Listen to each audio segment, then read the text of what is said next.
The hallway of Hargrove House smelled like pine sol and peeling paint.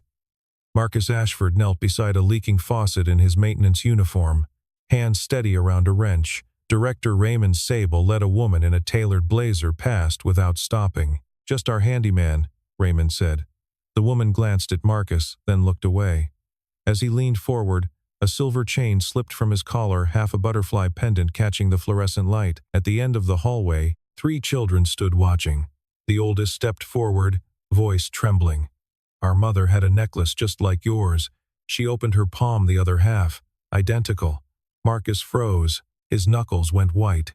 His eyes reddened, and no sound came out. But the man everyone in that building just stepped around was the only person who could save everything they were about to lose. Have you ever wondered what it means when 2 strangers carry 2 halves of the same necklace? 4 years earlier, a photograph had hung on the wall of the pediatric surgical wing at Johns Hopkins Hospital in Baltimore.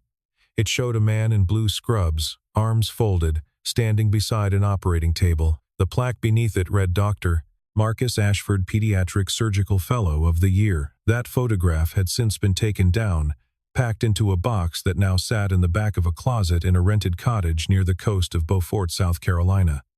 Marcus never opened that box. He never talked about Baltimore. He never mentioned the surgeries, the awards, the journal publications. To everyone who knew him now, he was simply the quiet man who fixed things at the orphanage. His mornings began the same way. He would wake before dawn in the small cottage he shared with his daughter Rosie, who was 7 years old and had her mother's eyes. He would make scrambled eggs and toast, while Rosie sat at the kitchen table drawing butterflies with colored pencils. The walls of the kitchen were covered in her artwork, dozens of butterflies in every color, taped crookedly at a child's height. One morning, Rosie looked up from her drawing and said, "Daddy, why do you always hold that necklace before you sleep?" Marcus set a plate in front of her and kissed her forehead. "Because it helps me remember someone who loved butterflies too." Rosie nodded as though this made perfect sense and returned to her drawing, adding purple wings to a butterfly that already had 6. Serena had been Marcus's wife. She died 4 years ago in circumstances that were never fully explained. A single-car accident on a rain-slicked highway outside Richmond, Virginia. The police report called it a loss of control. Marcus called it the end of the life he had known. Within 3 months of her funeral, he resigned from Johns Hopkins, sold their house, and moved to Beaufort with Rosie. He told no one where he was going. He applied for the maintenance position at Hargrove House under the simple description of his qualifications: reliable, punctual, good with tools. They never asked for more. At Hargrove House, Marcus did everything a maintenance worker was expected to do. He replaced light bulbs, patched drywall, unclogged drains, and repaired the ancient boiler system that groaned through every winter. But he also did things no one asked for, and few people noticed. He reorganized the bookshelves in the children's reading room by age group. He quietly added extra blankets to the beds in the north wing, where the heating never quite reached. He checked the kitchen's meal plans against the children's medical files and began leaving handwritten notes about food allergies that the staff had overlooked. And then there were the triplets.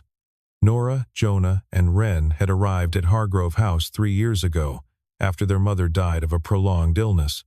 They were 8 years old now. Nora was the oldest by 11 minutes, fierce, watchful, and protective of her siblings, with an intensity that made most adults uncomfortable. Jonah was the quiet one, a boy who rarely spoke but drew constantly, filling notebook after notebook with sketches of birds and trees and houses he had never lived in. Wren was the youngest, small and easily startled, afraid of the dark, afraid of loud noises, afraid of most things except her brother and sister.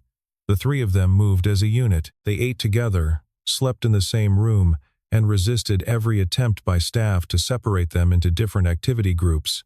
They trusted no one, except, it seemed, Marcus. The shift had been gradual and unspoken. Jonah began sitting near Marcus while he worked, drawing silently on a bench while Marcus sanded a doorframe or rewired a lamp. Wren, during a thunderstorm one evening, had reached out and grabbed the sleeve of Marcus's jacket and held on until the rumbling stopped. Marcus never made a fuss about it. He simply stood still and let her hold on. Even Nora, who watched every adult in the building with deep suspicion, had stopped leaving the room when Marcus entered it. Raymond had noticed. He pulled Marcus aside one afternoon in the stairwell and said, "Stay in your lane. You fix things, not children." Marcus nodded and said nothing, but he did not stop leaving blankets, and he did not stop checking the meal plans. Camille Renard arrived at Hargrove House on a Tuesday morning in a black SUV with tinted windows. She was 33 years old, the chief executive officer of the Renard Foundation, and she carried herself like a woman who had never once been uncertain about a decision. The foundation was the largest charitable organization in South Carolina, dedicated to child welfare, and it provided the majority of funding for 6 residential care facilities across the state, including Hargrove House. Camille's visit was not routine. She had been sent by her board of directors to conduct a final evaluation before they voted on a proposal to restructure the foundation's entire grant portfolio. The restructuring meant consolidation. Consolidation meant closures, and Hargrove House, with its aging infrastructure and rising per-child costs, was at the top of the list. She walked through the front entrance with 2 assistants and a legal counsel. Raymond met them at the door with a handshake and a rehearsed smile. The facility had been prepared for her arrival. The common areas had been freshly painted in the days before. The children wore clean, matching outfits that Marcus had never seen on any of them before. The playground equipment, which had been rusting quietly for months, had been sanded and coated in bright primary colors sometime during the previous weekend. It was a performance, and Raymond was the director. "Numbers don't lie," Camille said during the first briefing, reviewing the financial statements Raymond had prepared. "People do." She said it casually, almost as an aside, but the words hung in the room like something heavier than air. Raymond smiled through it. The numbers he had given her were clean and precise, and completely fabricated. Every column balanced, every line item justified, every receipt accounted for. It was meticulous work, the kind of meticulous work that only a man who had spent years building a lie could produce. Camille spent the first day reviewing documents and touring the public areas. Everything appeared to be in order. The staffing ratios looked adequate. The dietary program appeared compliant. The educational activities were neatly scheduled and documented. Raymond walked beside her through every corridor, offering explanations before she could ask questions, steering her away from the storage wing and the maintenance basement with the ease of long practice. He never raised his voice. He never seemed anxious. He was, by all appearances, a dedicated administrator running a challenging facility under difficult conditions. When they passed the utility room where Marcus was checking the fire alarm system, Camille paused. "Is that man qualified for electrical work?" she asked, watching Marcus trace a wire behind a panel with careful, deliberate fingers. Raymond chuckled. "He's adequate for basic tasks, nothing complicated." Marcus did not look up. He continued testing the circuit, his hands moving with the precision of someone who had once spent 12-hour shifts holding a scalpel inside a child's chest cavity. That evening, Camille received a call from the foundation's board chairman.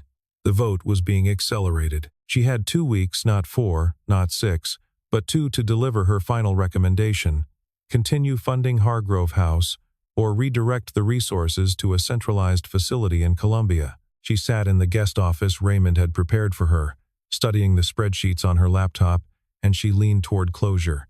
The per-child cost was too high. The building was aging beyond repair. The numbers pointed in one direction. She had no reason yet to believe the numbers were lying. But if Hargrove House closed, the children would be redistributed across the state system. Siblings would be separated. The triplets Nora, Jonah, and Ren would almost certainly be sent to 3 different facilities. It was policy. It was efficient. It was the way things worked when institutions made decisions about children who had no one to argue on their behalf. The staff meeting was held on Thursday morning in the main conference room. Camille sat at the head of the table with her legal counsel beside her. Raymond stood at the front, introducing each department head in turn: the educational coordinator, the residential supervisors, the kitchen manager. When he reached Marcus, who sat in the back row near the door in the same paint-stained uniform he wore every day, Raymond barely paused. "Marcus handles mopping and light bulbs. Let's move on." The nutritional compliance officer, a young woman named Bridget, began her presentation on the facility's meal program. She displayed a chart of weekly menus and dietary accommodations. Marcus listened for 3 minutes before he stood up. He did not raise his hand. He did not wait to be acknowledged. He simply said, in a calm and level voice, 3 of the children in Ward B are lactose intolerant. The meal plan hasn't been updated since October. They've been served whole milk every morning for 5 months. The room went quiet for a beat. Then Raymond's voice cut through like a blade. Since when does the janitor review dietary protocols? Laughter rippled across the table, not loud, but sharp enough to carry. Bridget looked down at her chart, her face flushing. 2 supervisors exchanged amused glances. A board member leaned back in his chair and shook his head slowly, as though Marcus had just confirmed every assumption the room had ever made about him. The kitchen manager stifled a grin behind his coffee cup. Marcus stood still through all of it, his expression unchanged, his hands at his sides, absorbing the mockery the way a wall absorbs rain, without flinching and without forgetting. Camille watched him from the head of the table. She did not laugh, but she did not intervene either. After a moment, she said coolly, "He has a point about the dietary records, but facility protocols should go through proper channels, not through maintenance staff." Her tone was measured and dismissive in equal parts. It was the voice of a woman who had sorted the world into categories and could not yet see a reason to recategorize the man standing in front of her. Marcus sat down without another word. He did not argue. He did not explain how he knew the lactose data, or why he had memorized the dietary needs of children who were not his responsibility. He simply returned to his chair and folded his hands in his lap. After the meeting, Denise Waller, a registered nurse who had worked at Hargrove House for 6 years, and who was the closest thing Marcus had to an ally on the staff, found him in the utility closet, refilling a mop bucket. She stood in the doorway with her arms folded and said quietly, "You were right, Marcus, but they'll never listen to a man holding a mop." Marcus wrung out the mop without looking up. "The kids still need to eat properly," he said. Denise leaned against the doorframe. "Then somebody with a title needs to say it." She waited for him to respond, but he didn't.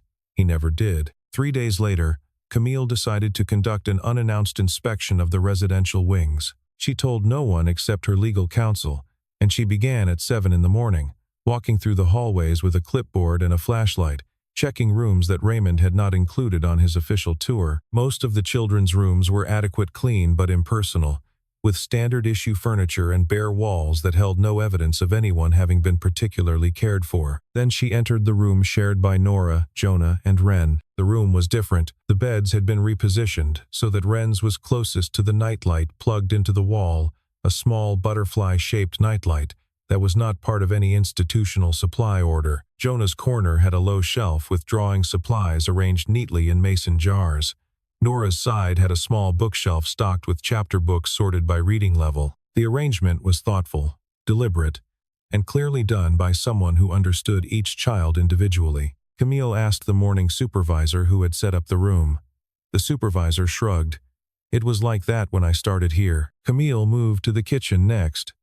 In a drawer beneath the meal prep counter, she found a laminated card, handwritten, in neat block letters. It listed the name of every child in the facility alongside their specific dietary needs, allergies, and medical conditions. The notations were precise and clinical. Beside one child's name, the card read FPIES rice and oat triggers, confirmed via oral food challenge, avoid all rice-based thickeners. Beside another, EOE, eosinophilic esophagitis, currently on elimination diet, avoid dairy, wheat, egg, soy. These were not terms anyone found through a casual internet search. These were the abbreviations used inside pediatric gastroenterology departments at teaching hospitals. She asked the cook, "Who wrote this?" The cook, a heavy-set man named Gerald, looked up from his cutting board. "The handyman, Marcus. He slid it under the door one night about 6 months ago. Honestly, it's been more useful than anything the state ever sent us." Camille found Marcus in the east hallway, replacing a window latch. She held up the laminated card. "These notes. You wrote them?" Marcus glanced at the card and continued adjusting the latch. "The kids needed them." Camille stepped closer, her heels clicking once against the tile. "These abbreviations, FPIEs, EOE, these aren't Google searches. Where did you learn this?" Marcus turned to face her. His eyes were steady, his voice flat and unhurried. "I pay attention." He turned back to the window, finished installing the latch, picked up his toolbox, and walked away down the corridor without looking back. Camille stood in the hallway holding the card, watching him go. It was the first time in her career that someone had walked away from her mid-conversation, and it was the first time she had let them. That night, Raymond called Marcus into his office. He closed the door and sat behind his desk with his fingers steepled. "I hear Miss Renard has been asking about you. I want to be very clear you are employed here to maintain the physical building. If I find out you've been speaking to her again about anything other than plumbing or wiring, I will terminate your contract immediately." Marcus looked at Raymond for a long moment without expression. "Understood," he said. Then he left the office and went back to work. The crisis came without warning, as such things always do. It was 11:43 on a Thursday night when Wren began seizing in her bed. Nora woke first, shaking her sister's shoulders and calling her name in the dark. Jonah ran barefoot down the hallway to find the night shift supervisor, who called the nurse's station. The duty nurse was on break somewhere in the building and could not be located. The supervisor paged Raymond. No answer. Denise, who was not scheduled that night but lived 10 minutes from the facility, received a frantic call from the supervisor and immediately called Marcus. Marcus arrived in 7 minutes. He entered the triplets' room carrying nothing but the instincts of a man who had spent a decade saving children's lives. Wren was lying on her side, her skin flushed and blotchy, her breathing shallow and labored, each inhale producing a thin whistling sound that filled the small room. Her temperature was 104 degrees. Marcus knelt beside her bed and began his assessment with a calm precision that silenced everyone present. He checked her pupils with a penlight. He placed 2 fingers against her radial pulse. He lifted her eyelids and examined the capillary refill in her nail beds. Then he turned to Nora and Jonah, who were standing against the far wall holding each other's hands, and he spoke to them in a voice that was quiet and absolutely certain. "She's going to be okay. I need you to hold her hand and talk to her. Tell her about the butterflies." He identified the reaction within 90 seconds: anaphylaxis, triggered by trace peanut protein in the pasta sauce served at dinner. The kitchen had not cross-referenced the updated allergy list. He told Denise to retrieve the EpiPen from the medical supply room on the 2nd floor. She ran down 2 flights of stairs and returned 3 minutes later, breathing hard, her face drained of color. "The cabinet's locked," she said. "And there's no EpiPen inside?" I could see through the glass. "The shelf is completely empty." Marcus did not react visibly. A muscle in his jaw tightened, but his voice remained steady. He shifted to emergency protocol, using the only resources available: a basic first aid kit that contained oral antihistamines and nothing else. He administered the maximum pediatric dose, positioned her on her side to maintain her airway, and monitored her pulse by hand, counting beats against the second hand of his watch, while Nora whispered stories about butterflies into her sister's ear, and Jonah sat on the floor beside the bed, drawing a picture he would later give to Wren when she woke up. The ambulance arrived 18 minutes later. Wren's breathing had stabilized. Her color had returned. The rash on her arms was fading. The lead paramedic, after examining Wren and reviewing everything Marcus had done: the dosage, the positioning, the pulse monitoring, looked at him and said, "Whoever managed this knew exactly what they were doing. You saved this kid's life." Marcus said nothing. He wiped his hands on his pants and stepped back into the doorway, making room for the stretcher. Nora looked up at him from beside Wren's bed, her sharp eyes red and swollen from crying. "You're not just a fix-it man, are you?" she said. Marcus looked at her for a long time. Then he said, "Go be with your sister." The next morning, Camille arrived at Hargrove House 40 minutes before her scheduled time. Denise was waiting for her in the lobby and delivered a full account of the previous night: the allergic reaction, the empty medical cabinet, the locked supply room, Marcus's intervention, the paramedics' assessment. Camille listened without interrupting. When Denise finished, Camille walked directly to the medical supply room on the 2nd floor. She tried the door. It was unlocked now. Raymond had opened it early that morning, before anyone else arrived. She looked inside. The EpiPen shelf was empty, as Denise had described. The inventory log, hanging from a clipboard on the wall, showed that epinephrine auto-injectors had last been ordered 11 months ago. The expiration dates on the remaining medications in the cabinet had passed 4 months prior. The room smelled faintly of dust. Camille went to Raymond's office. She did not sit down. She did not close the door. The medical supply room has no functioning epinephrine auto-injectors, she said. The last order was 11 months ago. 3 medications in that cabinet are expired. Explain. Raymond leaned back in his chair and spread his hands in a gesture that was meant to convey helplessness, but instead conveyed rehearsal. We do the best with what your foundation gives us. Budget constraints have forced us to prioritize structural repairs and staffing over medical inventory. Camille stared at him. I'll need to see the full budget allocation records. Line by line, every category. Today, Raymond nodded slowly. I'll have them to you by end of day. His voice was calm, but as Camille turned and left, his hand moved to his desk drawer and stayed there. Camille found Marcus in the maintenance workshop behind the boiler room. She stood in the doorway for a moment before speaking. When she did, her voice was different than before, quieter, stripped of the administrative authority she normally wore like armor. Last night, she said, the paramedic said you performed anaphylaxis management on an 8-year-old child using nothing but oral antihistamines and manual airway positioning.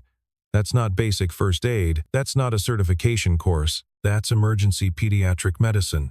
Marcus set down the wrench he was holding. He looked at her directly for the first time since they had met. I'm the person who was here when no one else was. Camille waited for more. Nothing came. She turned and walked back to the guest office. She sat down at her laptop and typed Marcus Ashford into a search engine. The results appeared in less than a second.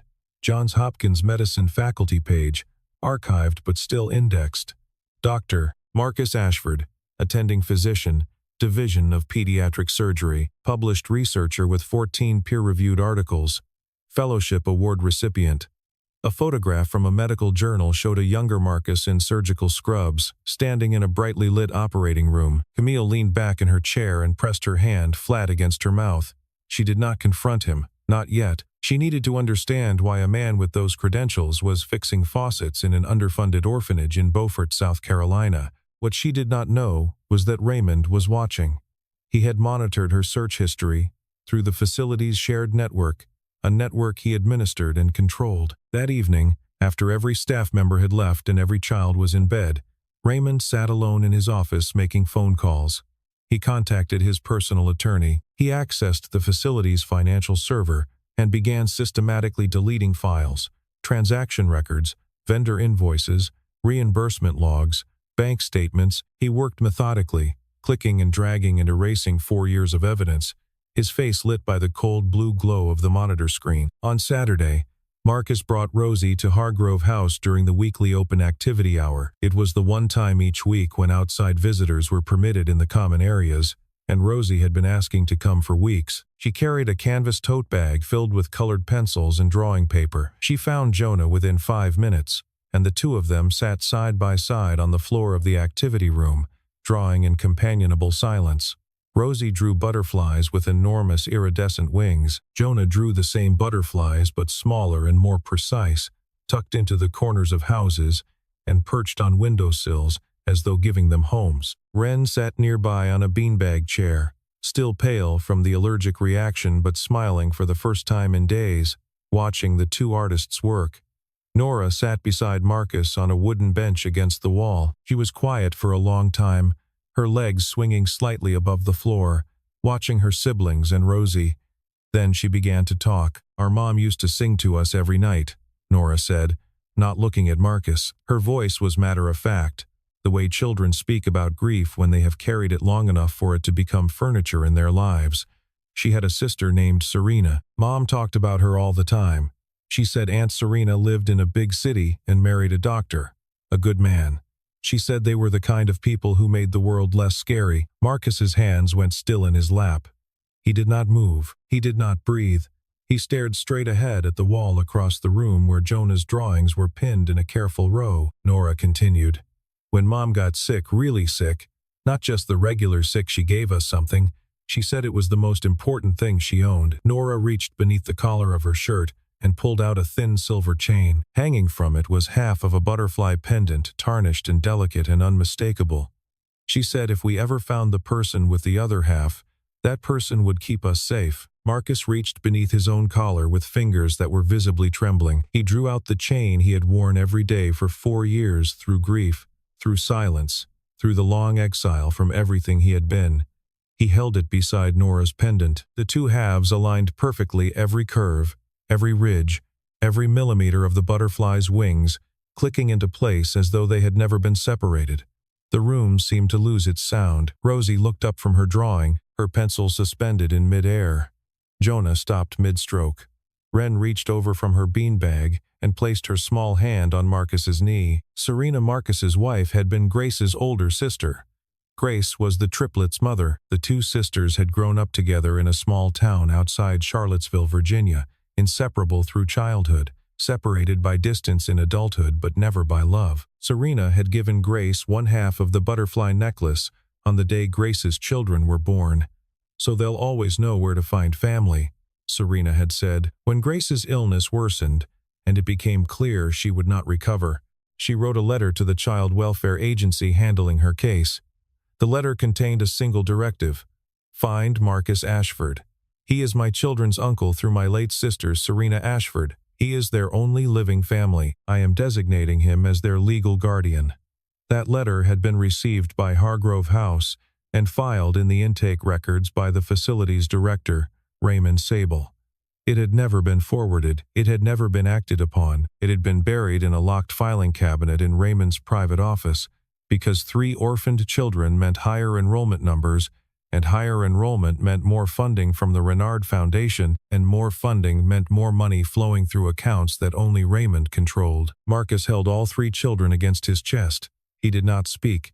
His jaw was clenched, and his eyes were closed, and his shoulders shook once, then twice, then were still. Rosie climbed off the floor and sat beside Wren, taking her hand without being asked. The 5 of them sat on that bench in the activity room without speaking, connected by something that had been waiting 3 years to be found. At the far end of the hallway, just beyond the doorway, Camille Renard stood with her arms at her sides. She had come to observe the activity hour as part of her evaluation. She had not expected to witness what she was witnessing. For the first time since she had arrived at Hargrove House, perhaps for the first time in years, the expression on her face was not calculation or analysis. It was something much older and much simpler than that. On Monday morning, Marcus walked into Raymond's office and closed the door behind him. He stood in front of the desk with his hands at his sides and said, "I need to see the intake file for Nora, Jonah, and Wren Calloway." Raymond did not look up from his computer screen. "You are a maintenance worker. You have no legal standing to access confidential child welfare records."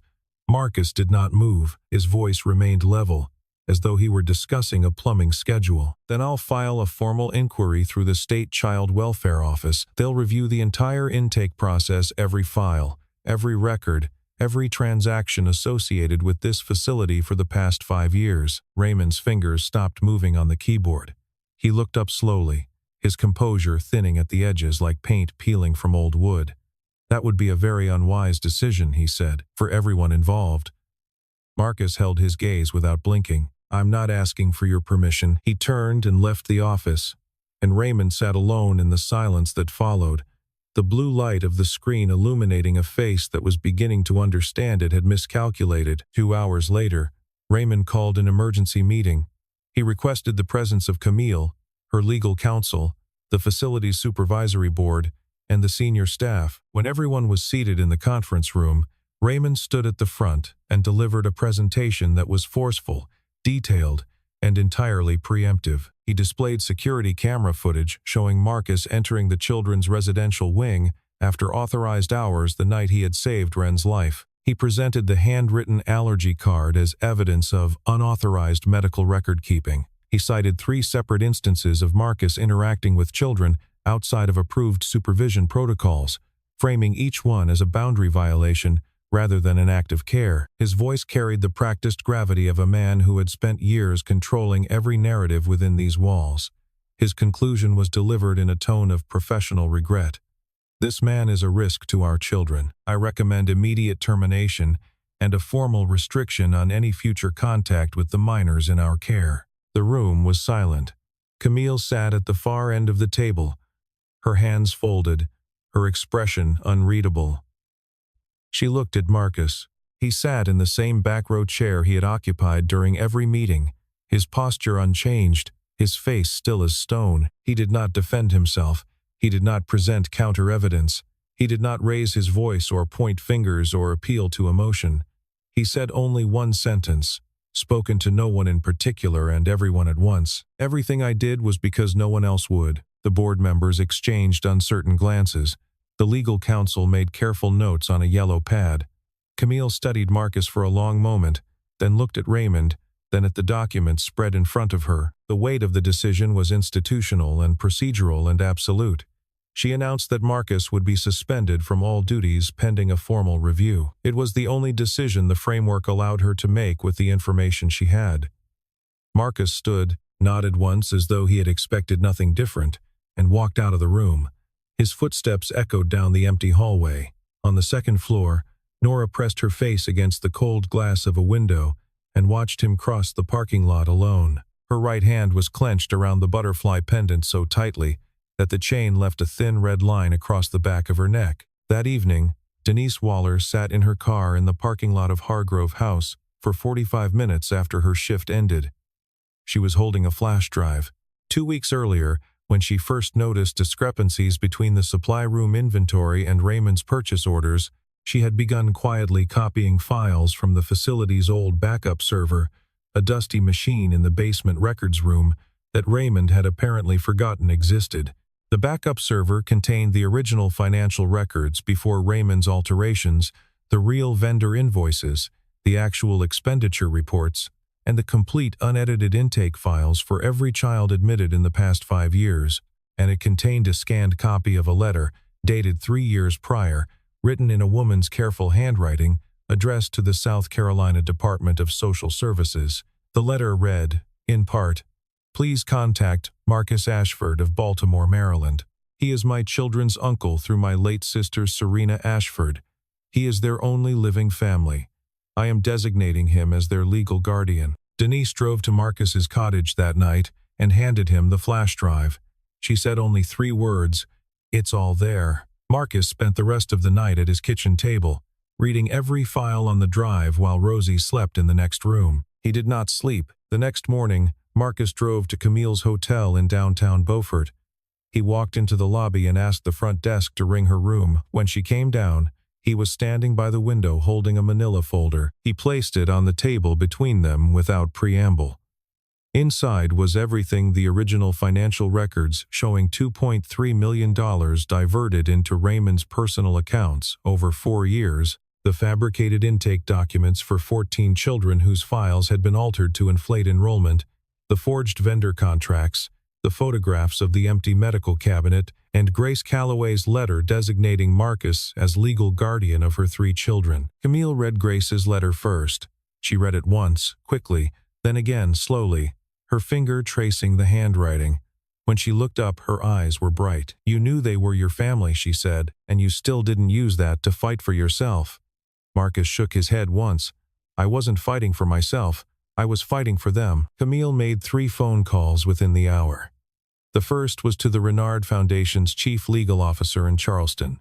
The second was to the South Carolina Department of Children's Advocacy. The third was to the Beaufort County Sheriff's Office. By noon, a formal proceeding had been convened in the main conference room at Hargrove House. Present were Camille, her full legal team, 2 representatives from the State Child Welfare Authority, an assistant county prosecutor, a court reporter, and Raymond Sable, who walked into the room wearing a fresh suit and the same rehearsed confidence he had displayed on the day Camille first arrived. His confidence lasted exactly as long as it took him to see the documents spread across the table. Camille presented the evidence systematically, item by item, her voice steady and precise. The financial fraud: 4 years of diverted grant funds totaling $2.3 million, documented through original bank records and forged invoices laid side by side. The falsified enrollment records: 14 children whose intake files had been manipulated to maintain artificially high residency numbers that justified continued funding. The suppressed guardianship letter: a dying mother's legal directive, received by the facility, acknowledged in the intake log, and then deliberately buried to prevent the lawful transfer of 3 children who represented ongoing revenue. The depleted medical supplies a direct and documented consequence of budget diversion that had nearly cost an 8-year-old girl her life. Raymond stood at the end of the table. His face had gone the color of old paper, but his voice was steady when he spoke. He looked around the room, seeking allies, finding none. "I gave those children a roof," he said. "Everything I did was to keep this facility running, to keep these children housed and fed and safe." Marcus, who had been sitting silently through the entire presentation in a chair against the wall, looked at Raymond, and in a voice that carried no anger, no triumph, no satisfaction, and no mercy, he said 7 words that landed in the room like stones dropped into still water. "You gave them a roof, and then you sold the walls around them." No one in the room spoke. The court reporter's fingers paused above her keys. The prosecutor closed his folder slowly. The state representatives looked at each other with the expression of people who understood they were witnessing something they would remember for a long time. Raymond opened his mouth, then closed it. He had nothing left. 2 deputies from the Beaufort County Sheriff's Office entered the room through the side door and escorted Raymond Sable out of Hargrove House for the last time. As he passed through the doorway, he turned and looked at Marcus. Marcus looked back at him with the same steady gaze he had worn since the day he arrived, patient, quiet, unbroken. Neither of them spoke.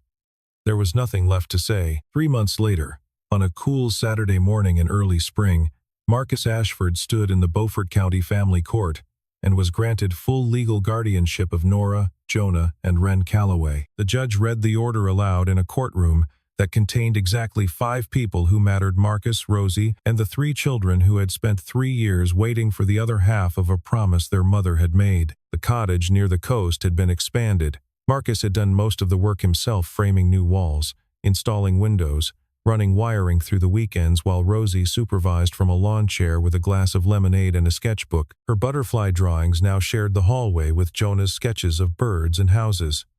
Nora had claimed the room closest to the kitchen, where she could hear Marcus making breakfast in the mornings, the sound of eggs cracking and bread toasting that she had not heard since her mother was alive. Ren's room had 3 nightlights and a window that faced the ocean, and she slept through the night now without waking. Marcus returned to medicine, but not to Johns Hopkins, and not to the operating room. He opened a small pediatric clinic in downtown Beaufort, offering free consultations and basic care to foster children, orphans, and low-income families who had nowhere else to go. The Renard Foundation provided the startup grant. The clinic occupied the ground floor of a converted hardware store on Bay Street, and its waiting room walls were covered in drawings by Jonah and Rosie, butterflies and birds and houses, with wide-open doors and windows full of light. On the day the clinic opened, Camille drove down from Charleston. She stood in the doorway of the examination room and watched Marcus kneel beside a toddler, placing his stethoscope against the child's chest with the same precision and gentleness he had once brought to the surgical theater at Johns Hopkins. The child's mother sat in the corner holding a younger baby,